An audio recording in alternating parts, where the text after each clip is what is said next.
Record. There we are. I haven't uploaded the yesterday's video either. I will try to do that when I have some time. Yesterday was very busy, so I'll try and make sure everything's uploaded. Again, if you need anything from me, please just ping me messages. There's a lot of work at the moment, and so I'm trying to juggle a lot of things. So if you need anything, just message me and keep messaging me if you need anything from me. All right. Okay. We're recording. I want to demonstrate thermostat stuff. Okay, so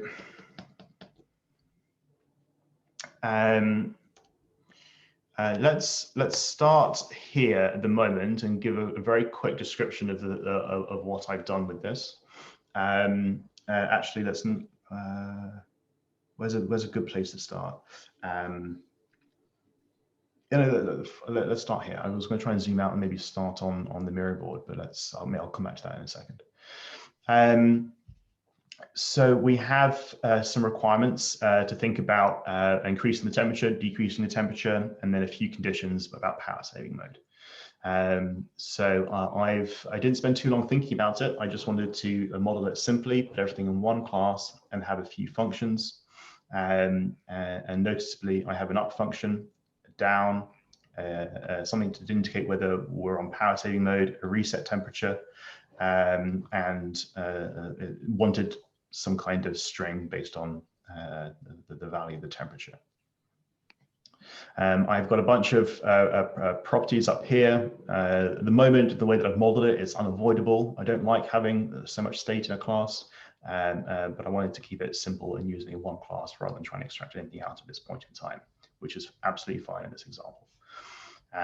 So this is, at the moment, my thermostat class that's responsible for its temperature. That's the main thing it's responsible for. It increases it, decreases it, and manipulates it.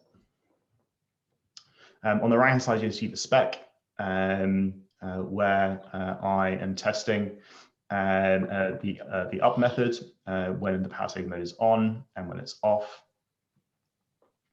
And just running through using the up and down to get to the right temperature and then asserting on the value of it. So this is the kind of thing I would expect from we're working with business logic for the thermostat, something that we've already done before using a class, methods, and test driving it. One of the differences here, we are in browser JavaScript, so our export keyword is using imports and exports rather than CommonJS require statements. So we export it using the keyword here rather than using moduled exports down at the bottom. And then equally to require the file, we use the import from. So quite similar, but two distinct ways of requiring files or requiring modules. And we have to remember which environment we're in. All right, export keyword like this, and import is in the browser, and the other one is from Node.js or CommonJS. That's the pattern. Okay. Is there anything that you've seen here that you want to discuss? Yeah, context. Can you phrase that into a question, Jamie? Yeah, what does context do in the spec file? Great. Is it just like a second describe? Pretty much, it's mainly as we describe. All it does is help you group together sets of tests. So as you can see, I can run a before hook for a set of tests, and this set of tests is when it's when this condition is true, for example. So you can group together common setup for a context to help dry out your test code, and it's a little bit more readable when you run it in the test runner.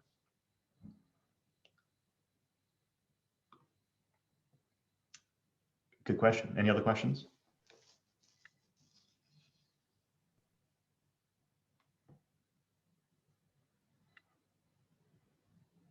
Yeah, line 7. How come you don't have to declare it as a variable? Line 7. In spec file. Over here. Oh, okay. Yeah, I see. Line 4, you declared it. Never mind. This is something that I saw actually trip a few people up.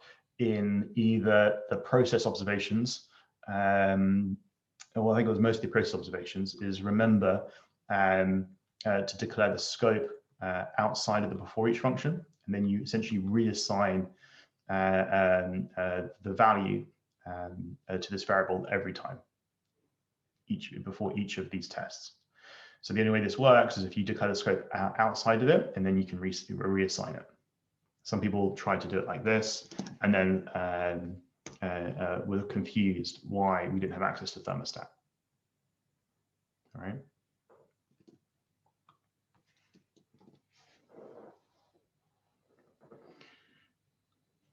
Other questions or thoughts at the moment?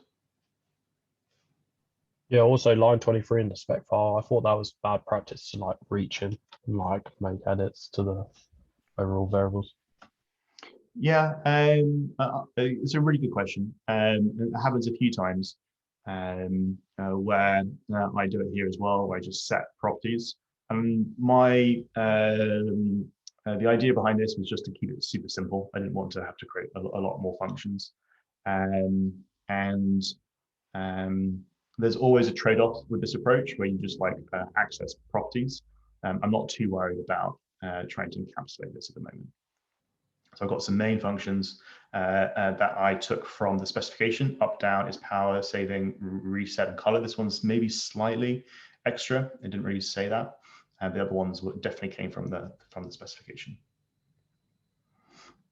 I think this is just a little bit more readable when I was writing it here.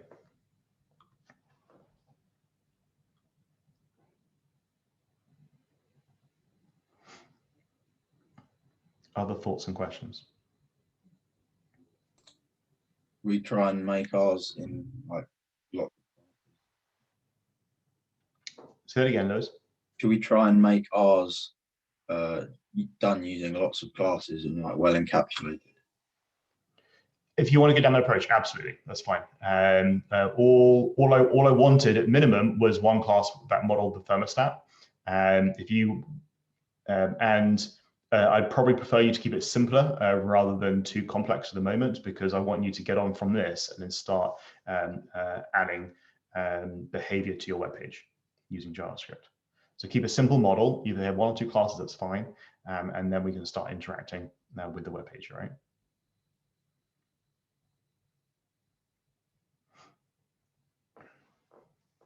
Cool. So let's go back to the mirror board, and I want to, where is it? Where is it? Here. This is the specification, and there are a few things that we can start to pull out from the specification in terms of what we want our HTML page to look like. Because the next phase that I want to do is sort of test these two things from a user point of view, that we see the thermostat on the page start at 20, and there's a button, and that button that we can increase the temperature. So before I start work, I need to model it. Quite simply, one way you can do this is to sort of like think about your HTML page and try and draw out what you want it to look like. You might want to start off with those requirements that say you want to see a default temperature of 20. So when I load the page, I see 20. So you might have a number here. So when I load the page, I see 20. Maybe might be the first sort of user interaction that you want. And then the second one might be, well, I also want a button. I don't really care where I put it at the moment, so I'm just going to put it underneath. That says up. And over here, I want to see when I click on the button, I see 21. So you might want to say, if you want to sort of picture it for this one, if I click up, I then want to see 21 like that, and still have the same button there. So we have two interactions here that I've very roughly modeled. Now one is a default, and then one is from state A to state B. Very simple, but this is the way that I'm picturing in my head of what I want to see on the page. So you could probably, if you wanted to, spend a little bit more time adding some information to it and say that this is going to be just like a paragraph element if you wanted to think about it, and this might just be a button. And you could spend some time just thinking more about how you want it to look. So I think for me, that's enough information to start some work, and so I can set up a test to start the ball rolling. So this is after I've test driven the actual business logic, which is separate from a user looking at the page and interacting with it. All right. So two kinds of tests we're writing: the unit test and sort of the end-to-end test.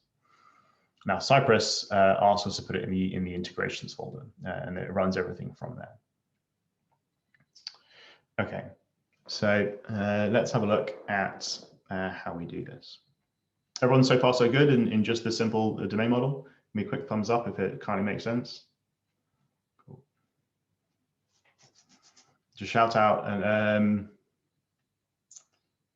yeah, if it's like super confusing, just shout out and we can go through it. If it's just an interesting question, just store it, and then we'll come back to questions at the end. All right. And if anything that's like stopping you understanding from something, just shout it out. Okay. So over here, I want to start here. So I've just added another file in the integration folder. I'm calling it interactions. You could call it features. You could name it according to the interactions. I want to keep it simple, so we're going to put it all in one file to begin with. Usually there'll be a few more folders in here to indicate what kinds of tests they are, but we're going to start simply.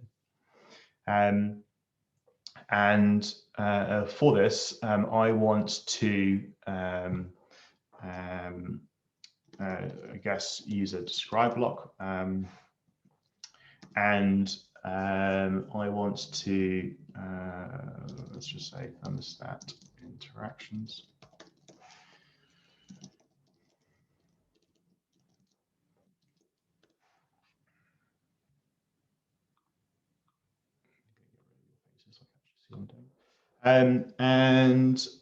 What do I want to do? Let's start off the first one. Can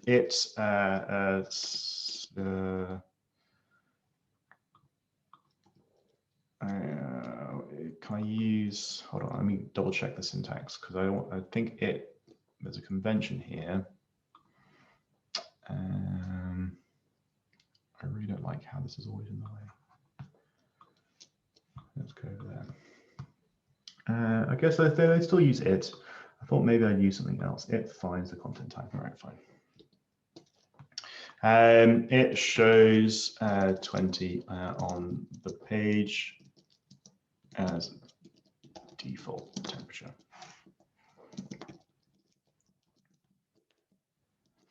So the first thing we have to do is load the page. So we do something like this, and I've called it index.html. So the moment you can visit anything on the root of your project, and we're going to visit this HTML page. And then we want to make sure that it contains 20. So that's like a simple test at the moment to say, I want to see 20 on my HTML page. This is, I'll put it on the left-hand side. This at the moment is my HTML page. As you can see, there's nothing here. Make it a little bit bigger so you can see it. So I'm going to run this test in a second and we'll watch it fail, because you should always, as a part of the TV cycle, when you write a test, always watch it fail first and then make it pass. The TV cycle starts off with a failing test, and then you race to make it pass, and then you refactor it. So those 3 steps of the T cycle are important. Okay, so let's watch this fail. This one.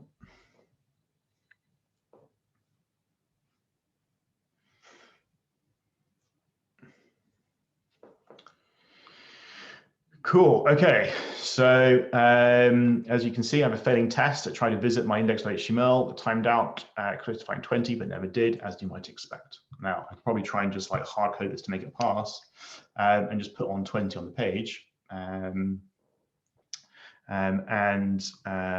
could try and rerun this test, then I make this test pass. All right. So it's a good first step, but it's not the most useful.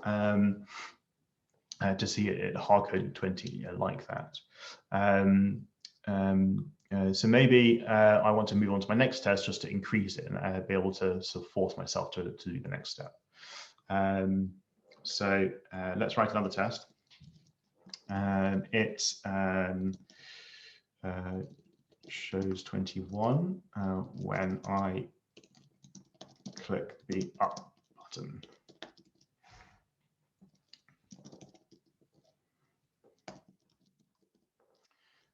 So let's do the same thing, but maybe actually now I'll extract it as a before each, and I'm always doing that.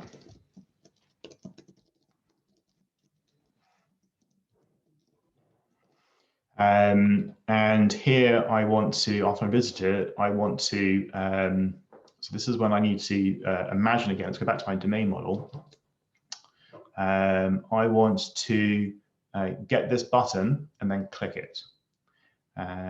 So let's go back here and do something like, I need to have a look up how I use this get, and then I want to click it. So at some point I need to put in to target the right button.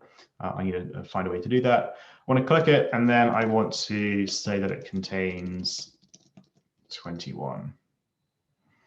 Okay, so how do I get this thing here? Let's double check how I can use get.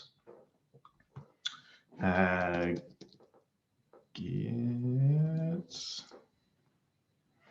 Okay, I can just pass it a string, which is the sort of selector. So let's go back here and say I'm going to give it an ID of up button like that. So I'm going to at some point add an element to my HTML page on the left. That's a button that has an ID of up button, and then in my test I can target it and then click the button. And so when I click the button, I then want to update the page and see that it is at 21. So I'm going to watch this test fail.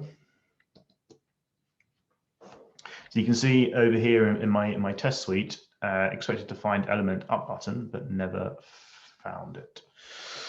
Okay, so now we start to get more interesting stuff. So let's remove this hard-coded, and I want to be able to have a button here. So let's create a button, and let's give it a name of, I guess in my domain model I had capitals up. And I want to give it an ID. I don't really care about the name. Let's give it an ID. And in my test, I said up button like that.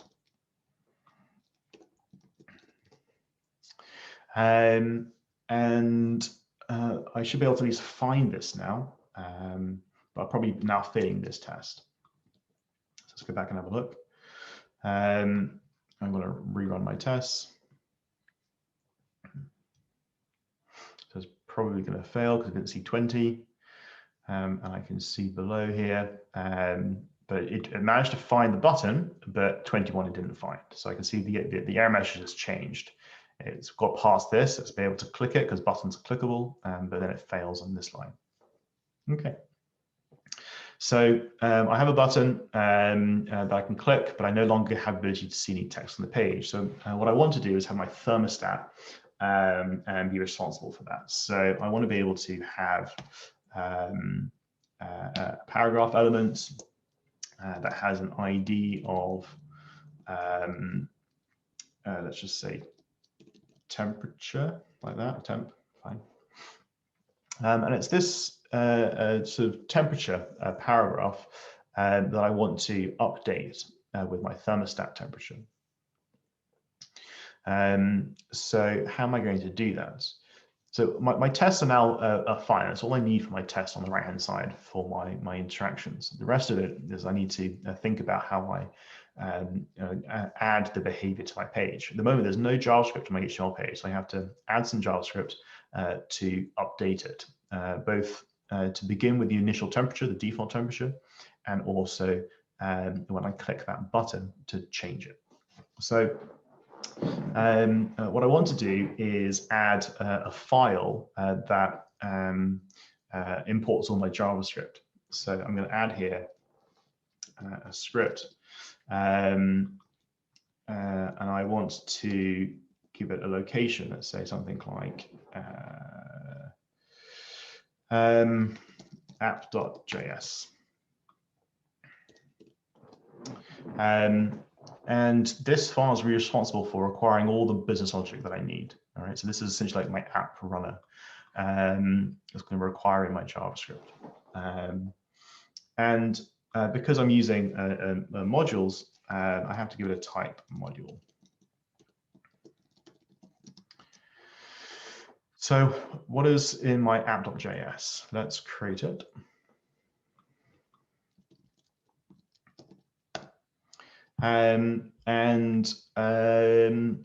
This is going to be, this file is responsible for creating, let's say first of all, importing modules. And then at some point I want to create a thermostat and add event listeners to elements. So that's the responsibility of this file, so that when I do click, something happens. And that's the responsibility of this file. So let's do the first part, which is importing modules. I want to import a thermostat from I can see it's in my source thermostat.js.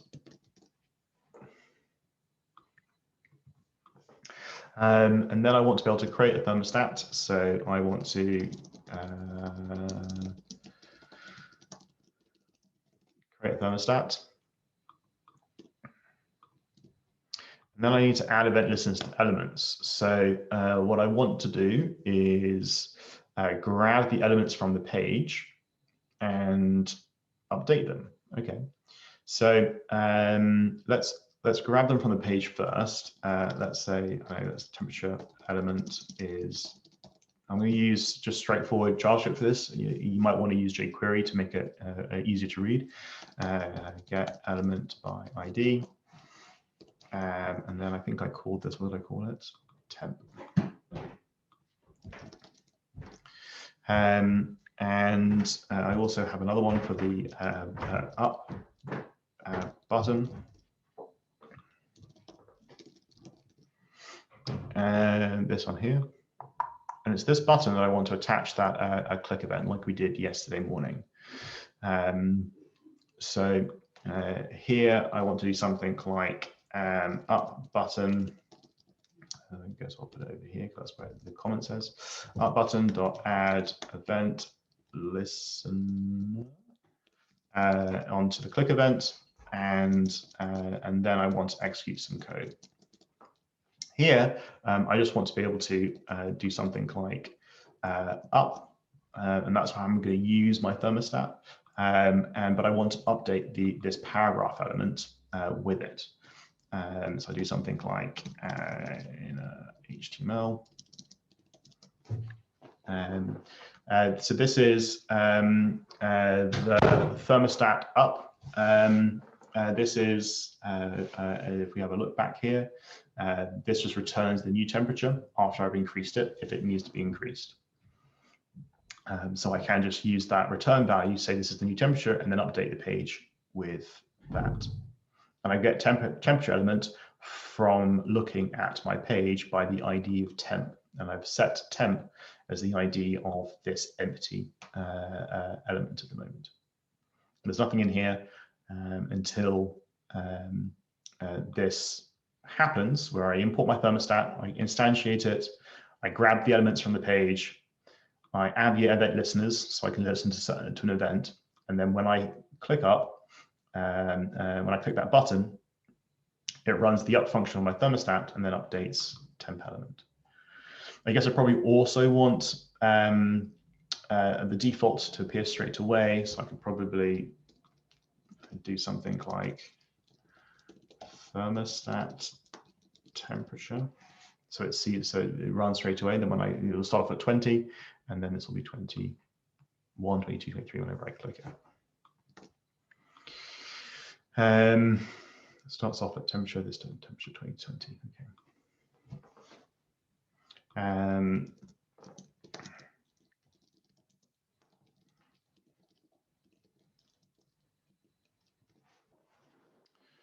I guess I'll probably comment this as well.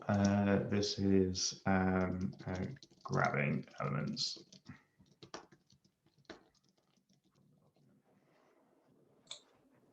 Sorry, what does the CY refer to in the spec? Just overall page.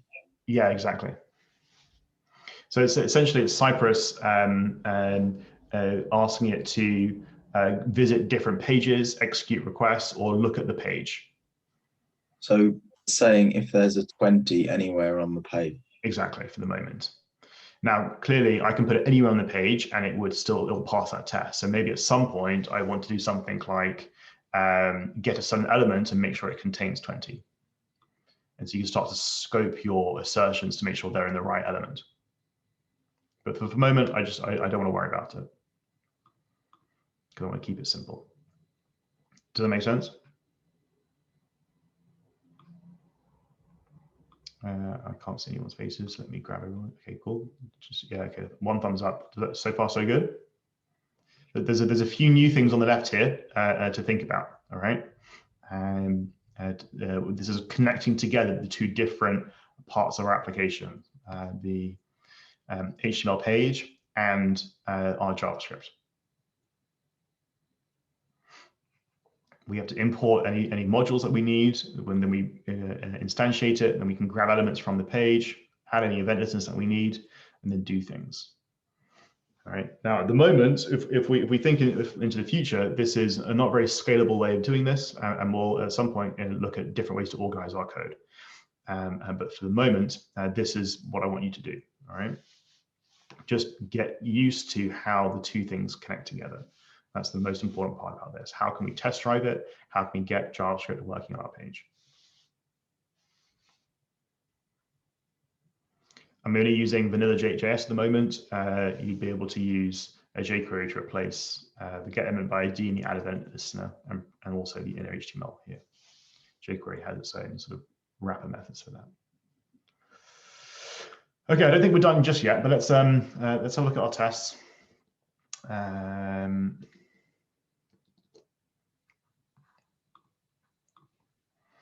Oh, we are done. Cool. So you can see on the right-hand side that it goes to 21 when you click the up button. Let's double check, and maybe let's write another test if I click it twice, and it shows 22, and let's add another click in there, and then go back and have a look at my tests. And did I add 20? Oh, yeah, there we are. Cool. So you can see it sees 22 on the page. Cool. Okay, so let's. There's one other thing actually that's important to mention is how do we run it locally ourselves. Now, as you can see in the browser, in the Cypress browser, in the top of your page in the URL bar, is using something called localhost. You see what I'm looking at over here? And you've probably all seen this on your own machines when you're running it in the browser using Cypress. And so it's actually running a local server on your machine and available to you at that port number 61316. So if we want to run it ourselves locally, we have to do something a little bit similar. Well, we'll see what happens if we don't. So let's have a look.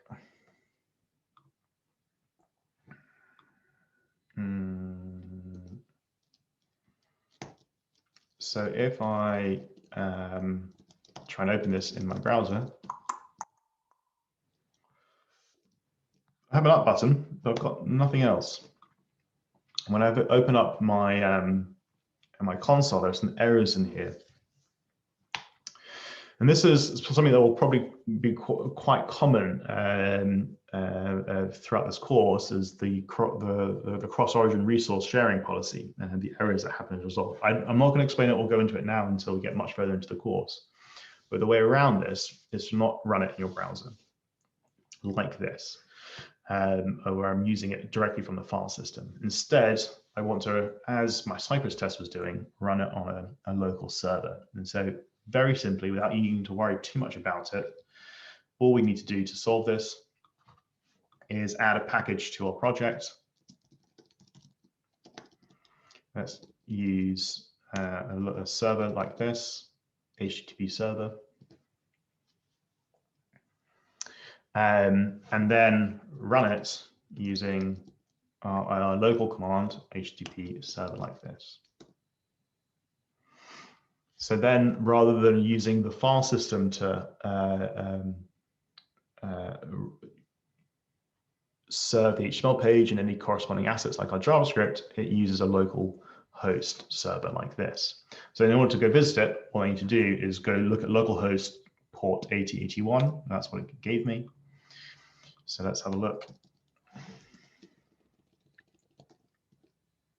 And you can see here that I have everything. Also, it's style blue because I think I've clearly got some leftover CSS somewhere. I click up and it stops at 25. All right, exactly how my tests were written. What's that error on the? Say again? And then mine is gone. Disappearing error. That's the name of it. Okay. So let's stop there and just pause for any questions and go through things that I did. I have a few questions, James. if that's okay. It's always great. Questions are always good. In the index HTML file, you have like direct. I think it is at the top. Yeah, the line 2 direct. What's that do? Oh, it's a fascinating question. So I didn't write it myself, and I will look it up in a second. So I don't know off the top of my head. Essentially, this is metadata. This is data that helps the browser understand what it needs to do.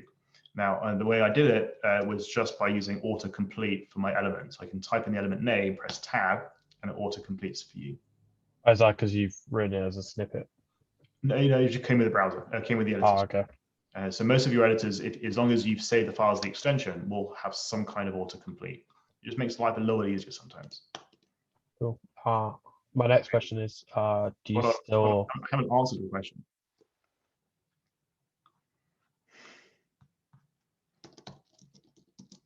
This is something. If this is the case of like I could like send you a screenshot or recording myself doing this, right? How to Google.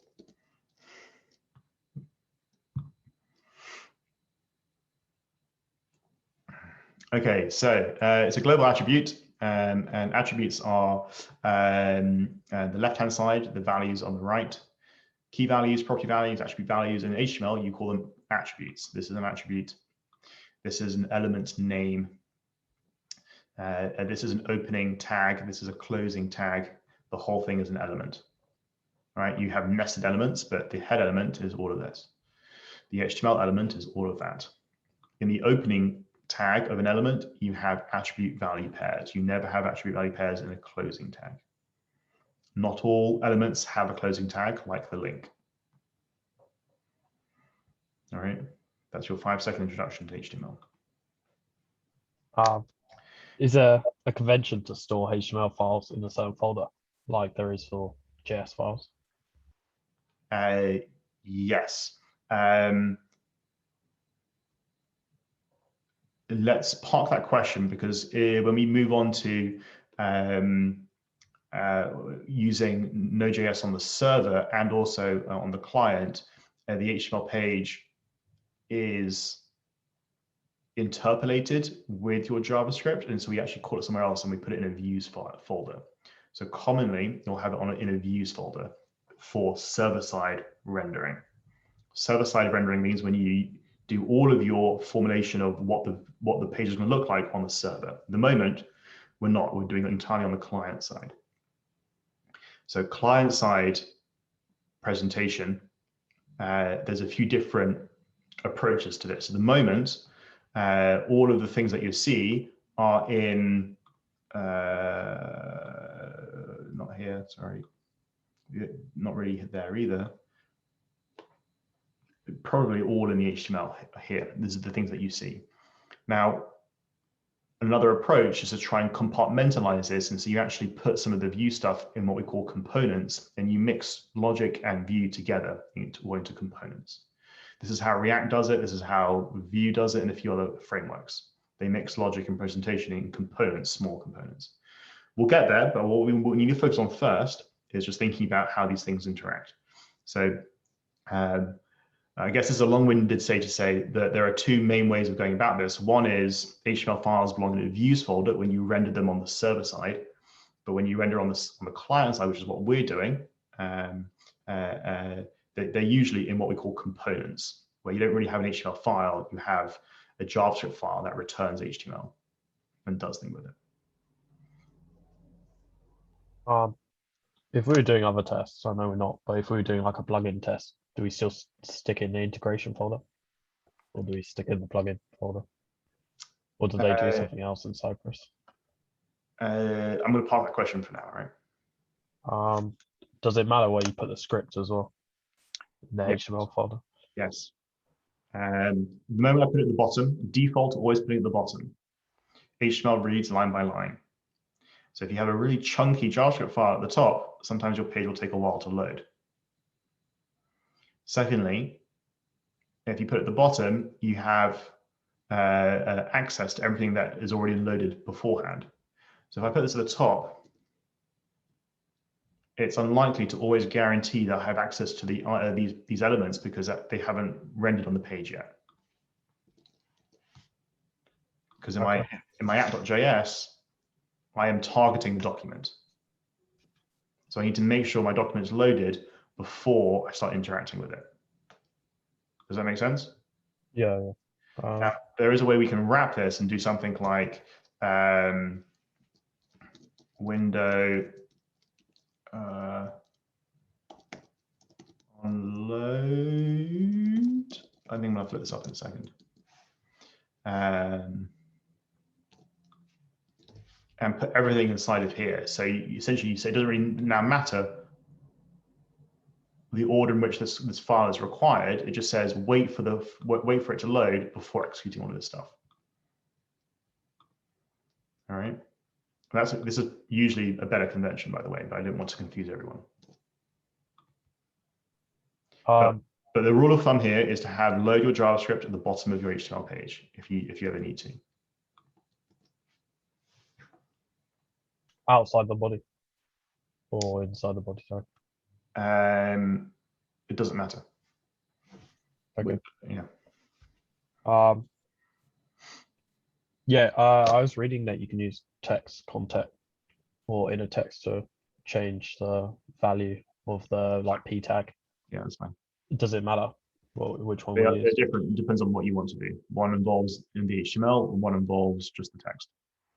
Okay. And last question, I promise. Is jQuery just part of the stem library, or do I need to import it? jQuery is not part of the JavaScript library, standard library. So you'll need to either install it locally or point to it using a script like this to an external source.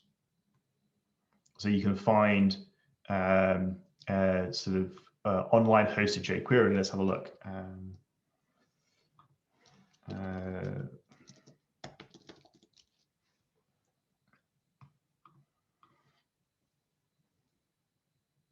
A CDN is a content distribution network, so it allows you can point to things very easily. Let's have a look there, maybe. So this is a script tag you can just literally grab and whack into your HTML. If you have a look, the source points to here, so you can always go to the source and have a look at what it is. And as you can tell, it's just a bunch of JavaScript, right? Minified. So if you actually remove the .min, it becomes a little bit more readable. And this is JavaScript that you just load. So your page has access to a bunch of JavaScript, but notice how much you're requiring, right? So if you load the whole jQuery library, you're loading all of this every single time. It's huge, right? It's the whole library. I'm still scrolling. Oh yeah, on the bottom. Let's actually see how many lines it is. Oh, look at that, 10,000 lines, 11,000 lines. So that's what you do every single time. So just be careful. If you need it, you need it. But by and large, if I can get away with it, I don't want to use it. But for using requests, it's going to be easier to, like HTTP requests, when you get them to using it for the weather API, Ajax is your friend. So jQuery will be your friend. Good questions, more questions.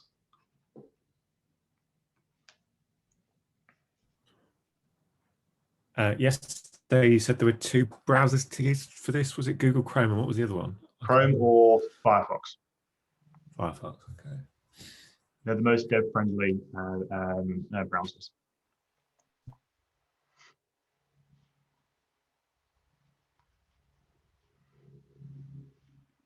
Any other thoughts or questions?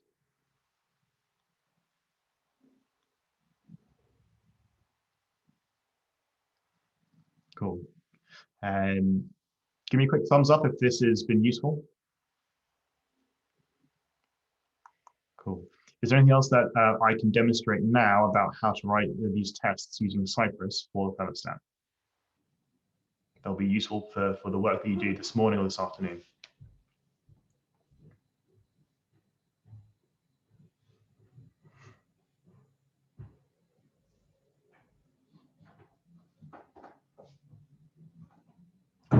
There might not be, there might be, so just shoot me a message on Discord or put it in the cult channel. Where possible, try to funnel your help, your questions in the channel or in the tech help, and I can answer that.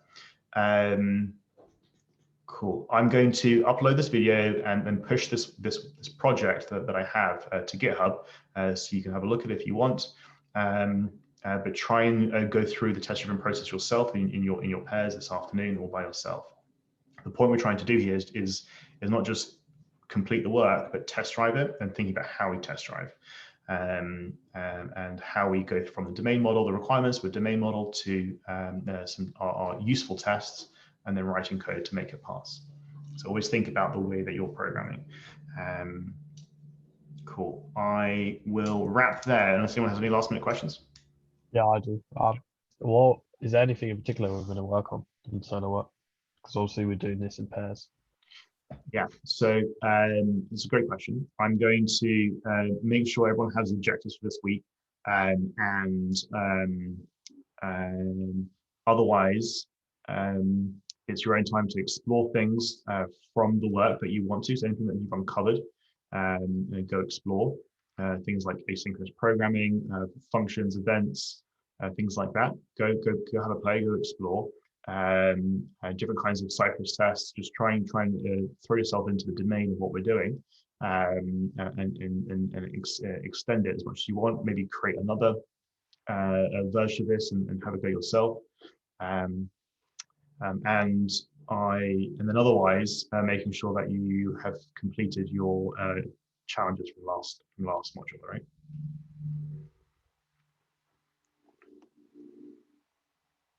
Cool.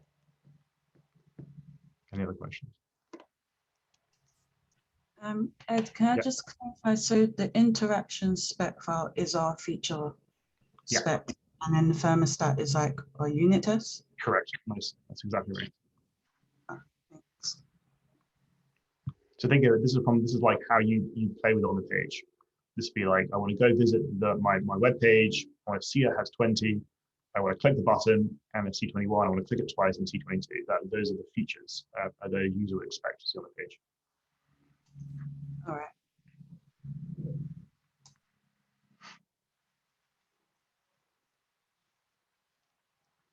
Nice. How do you test something by a single ID? For example, this paragraph contains 21. Say it again, those. So when you've done cy.contains 21, that's referring to the whole page. How do you test like an individual ID? Cool. In the same way that you can sort of use the get and sort of scope your assertion, look at how you use the get methods. So is it here? Here. Oh no, maybe there's an actual.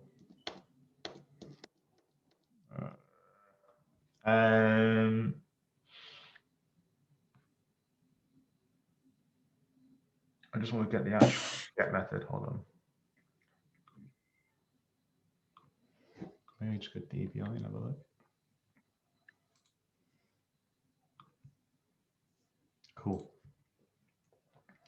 So you use the get, find the selector. The selector refers to the CSS selector, whether it's a element selector, a class selector, an ID selector. I use the ID. IDs give you specific. You should only have one ID. It should be unique per element that you use. And if you use get, pass it an ID selector, and then you can chain a command that contains then what you need. Yeah, have a play with it.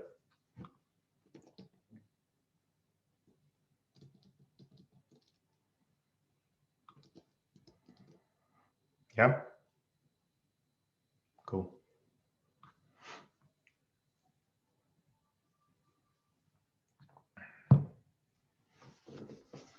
Okay, look. If you have any other thoughts or questions, let me know. I'm going to stop the recording.